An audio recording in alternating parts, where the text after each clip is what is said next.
கங்கணம் என்ற ஒரு தமிழ் சொல் எத்தனை பேர் பயன்படுத்தி கொண்டிருக்கிறோம்? பேச்சு வழக்கிலே வரும்.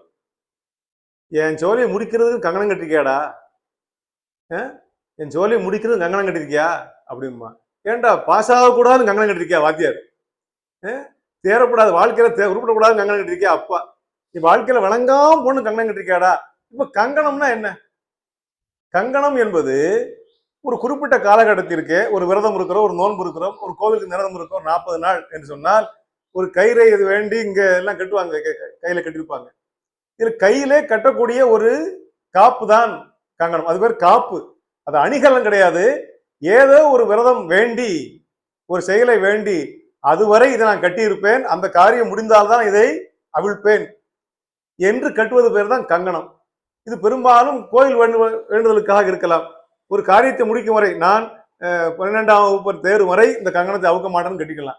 இந்த உறுதிப்பாடு செய்வதற்காக கட்டிக்கொள்ளக்கூடிய, கையில கட்டக்கூடிய ஒரு காப்பு, அது பேரே காப்பு. காக்கணும்.